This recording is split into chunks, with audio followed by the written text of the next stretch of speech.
Here we go again, people. Next 10 minutes. Where it really starts to eat the fat. It's a real thing. Yeah, and under the eyes, so the eyes really get sunken in because you really can't spot remove fat. So I look the way I look. I'm pretty sunken.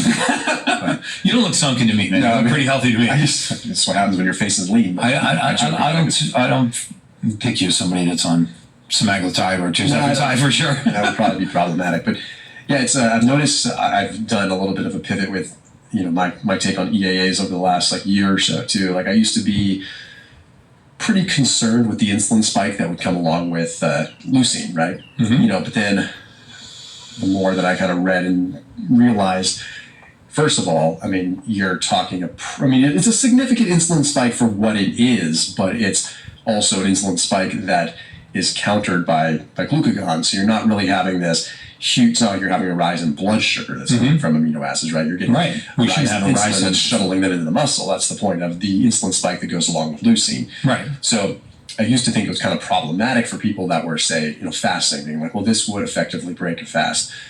And then I kind of started thinking about it, and I'm like, I tell people it's okay to have black coffee if they're fasting. If you want to get literal, that's breaking a fast too. So I'm kind of like, I think if you ingest anything, you're not officially completely fasting, right? Mm-hmm. You can't claim that I'm 100% water fasting, even if you have coffee, even though I think it's perfectly fine to have coffee when you're fasting. And I used to think, okay, well, if coffee's fine, but aminos maybe not.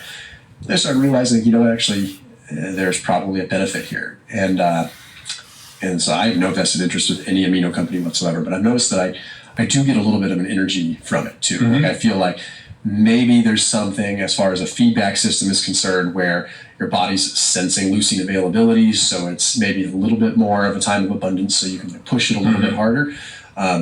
What's your take with fasted cardio or fasted workouts in general if intensity is a little bit higher? So you mentioned kind of easy cardio in a fasted state with some aminos. What's your take on maybe increasing the intensity, doing some HIIT versus doing or even some resistance training or some Metcons, CrossFit style stuff? So I wouldn't say that in our clinic setting we have a huge meta-analysis of patients where we've switched up the intensity of their training. But what I will tell you that we see in general, and this is based on large pools of anecdotal data, when you're exercising intensely in a fasted state, it is more difficult to simply assume that you are targeting fatty acid metabolism, that all of that you're burning is fat, because some of what you're going to burn is lean muscle. And once the amount of glucose in your blood doesn't go to zero, but once the amount of glucose gets in your blood to the point where your liver switches to gluconeogenesis, so it takes a stored glycogen and turns it back into glucose and starts to throw that back into the blood, and then the muscles are burning the stored glycogen that's in the muscle. The question becomes, what happens when you're at the end of that glycolic reserve? So you're exercising intensely over a prolonged period of time, and now your glycogen stores are depleted. We'd love to think that there's just an immediate switch to fatty acid metabolism, that we just go right to burning fat, but that's actually not true.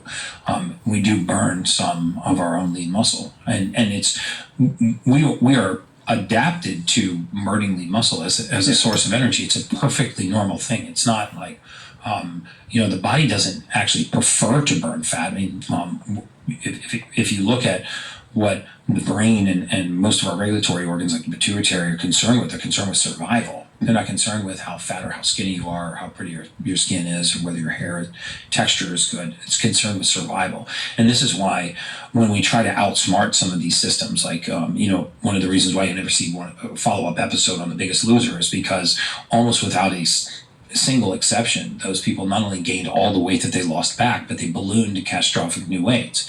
And why is that? It's because we tried to trick the pituitary. We tried to game the pituitary and say, well, we're going to put you into a prolonged, severe caloric deficit. And what happened? The pituitary adjusted the metabolism. It throttled back the metabolism very significantly. You can see this when you look at thyroid lab work. In prolonged caloric deficits, you will see that the the pituitary drops a signaling hormone called TSH, thyroid stimulating hormone. And in reducing this TSH signal, you reduce the T4 and the T3 production, mainly T4 because most of the T3 is actually made outside of thyroid, but it's deiodinized in the liver, the periphery, the gut. But you will see a reduction in thyroid hormones corresponding to a slower metabolic rate. And so I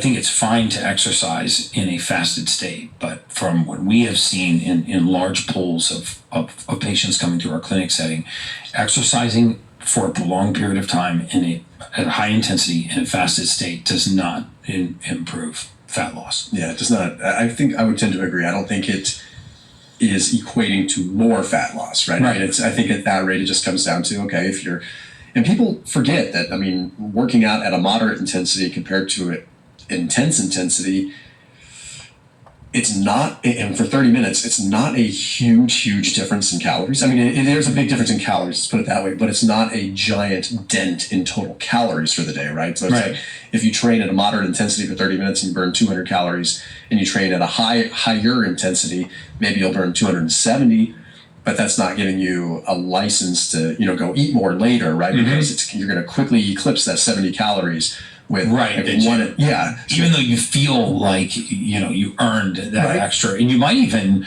I might even argue that the extra dip in blood sugar causes potentially a greater distance for insulin to travel in there for a greater hunger spike. Oh yeah, I think that's been demonstrated, at least with ghrelin and whatnot. I mean, more intense exercise, there's a brief period of time where appetite is blunted shortly thereafter, but then after that, it's a pretty aggressive rebound. I need to eat now. Yeah, and especially in someone that is metabolically damaged, that could be a huge problem because then they have this impetus to eat so much, their system is broken, and their ability to convert that into fuel appropriately is already broken.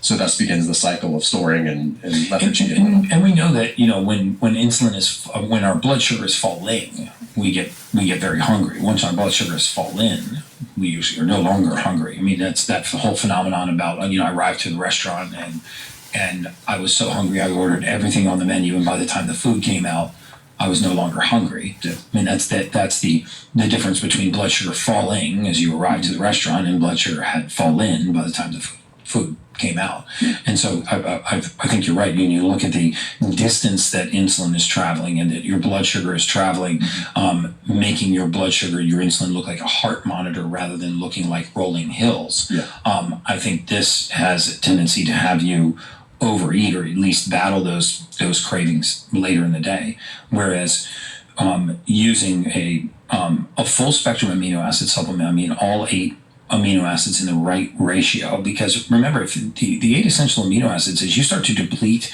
if you took 3 of those amino acids out and still took that amino acid supplement, dramatically different result in the amount that would be converted into sugar or fat, because once you don't have the essentials in the right ratio, the excess is going to be converted or stored as energy. It's either going to be converted into sugar or it's going to be stored as fat.